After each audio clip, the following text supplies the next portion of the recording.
On Thursday, January 22nd, Xbox held their developer direct, something that has become a bit of a tradition to start the year. This was the 4th consecutive one that they've done, and it remains my favourite format for a showcase where we get a deep dive into the games from the developers themselves. 2026 lineup had 2 highly anticipated games from Playground Games, Fable and Forza Horizon 6, as well as the upcoming RPG from Game Freak, Beast of Reincarnation. 3 games is lighter than these showcases are used to, so it was no surprise that there was a hidden game too. Let me break down and go into detail everything that we saw. If you want to support the channel, then please leave a like and subscribe, or if you don't like it, then leave a thumbs down and let me know how I can be better for you. With the housekeeping out the way, let's jump into the direct. The first thing to note is that everything that was shown is day 1 on Xbox Game Pass Ultimate and supports Xbox Play Anywhere. We started off by heading to Playground Games to see the world of Forza Horizon 6 set in Japan. Straight off the bat, the environments look stunning. There were so many sweeping vistas and sprawling roads that look so unique to their location. It is their largest world to date with several biomes and changing seasons. To build it, they took time lapses of actual environments in Japan and scans of geographical geometry and buildings. The seasonal changes will be most apparent when exploring the open world, and we saw many cherry blossoms zipping by. At the heart of everything is Tokyo City, which is Playground Games' biggest urban area yet, where they say every single road is a delight to explore. The campaign of Forza Horizon 6 is designed to focus on your journey, where you literally start as a tourist in Japan before joining the Horizon Festival. You must race to rise up the ranks, and each rank ends with a big event called a Horizon Showcase to progress through to the next wristband, which represents your festival rank. Once you make it up to the gold wristband, you get access to Legend Island, which is an exclusive region of the world with its own special events and activities. They really wanted to implement Japanese car culture and used specialists who know the country to reflect the nuances. There are more than 550 cars at launch, which is their most ever. They fully overthrew the previous models and enhanced balancing across all their performance classes. You can discover rare and unique cars to add to your garage throughout the open world, sometimes even in driveways. The cover car for the box art is a Toyota GR-GT, which is a Japanese engineered supercar. The garages where these are displayed are also having more customizable options. At the player house, you can build your own garage, which you can invite your friends to. Further to this is the estate, a massive mountain valley home that you can build up into your own base, constructing buildings and open spaces to hang out with your friends. It seems they are leaning into the open world community aspect with multiplayer experiences like time trials integrated seamlessly into the open world and car meets. The soundscape is enhanced with remastered audio and encompassed both the engine and the environmental noises, which sounded amazing. There are several new accessibility options incorporated into this title too, with a proximity radar, auto drive and high contrast mode to name a few. This game is looking to be a worthy successor to Forza Horizon 5 when it releases on May 19th for Xbox PC and then later in the year for PS5. We next headed over to Game Freak for Beast of Reincarnation. Game Freak are of course best known for developing the Pokemon games, but everyone was intrigued to see what they can do when the shackles and budget of the Pokemon company are released from them. Beast of Reincarnation is set in a post-apocalyptic Japan where most of the humans are lost to a blight that poisoned the world. The developers describe it as a one-person, one-dog RPG. The exiled protagonist Emma and her companion Ku are the playable characters in this experience. Game Freak have companionship central to their history, as this is what the Pokemon games are all about, and they continue that here. They wanted to make this its own journey though, and have said the emotions they built this game upon were warmth, trust, and loneliness. Emma has vine-like hair, which is where her powers span from,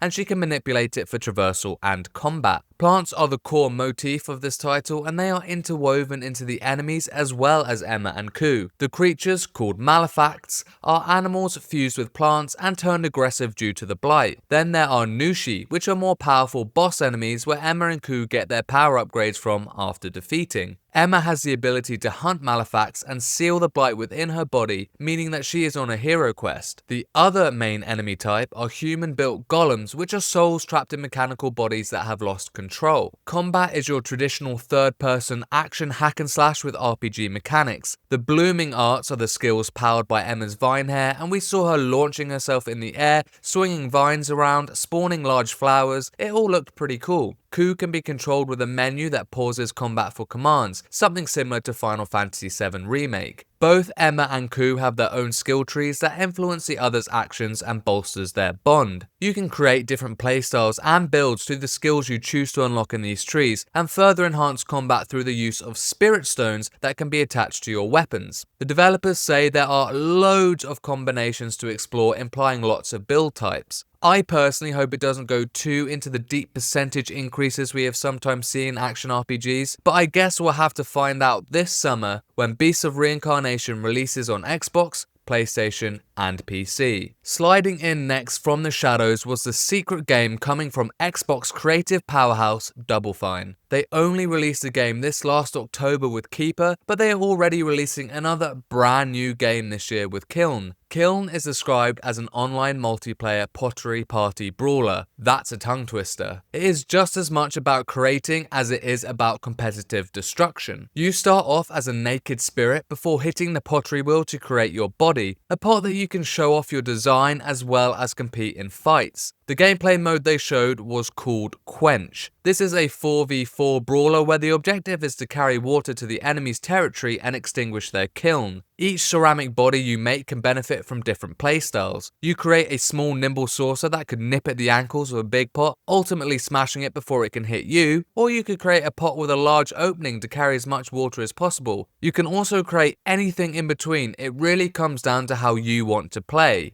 Each has their own movement feel as well as their own special attack. We saw popping popcorn, one turned into a sword, one flinged a pie. There was also a cannon. I think there was a lot of variety shown here. The maps are inspired by historical and mythological themes. We saw Dionysus's club, Athena's map room, and an Egyptian map which had a mosh pit in the middle which trapped players inside, meaning only one pot can come out on top. It looked awesome. A big part of this game is the pottery creation, and Double Fine have said that it is accessible and easy to make a pot no matter your ceramic ability. You have all the tools at your fingertips to personalize it and put your own touch. After each multiplayer match, you will return to the joint lobby where you can hit the pottery wheel, show off your creations, go to the shops to spend earned XP on further cosmetic items, and live in that hub social area. I think this game will be as much about the creation as it will be about the multiplayer aspect. Kiln has a roadmap throughout the year with new game modes, activities, and cosmetics, as well as a closed beta ahead of its release in spring 2026 for Xbox,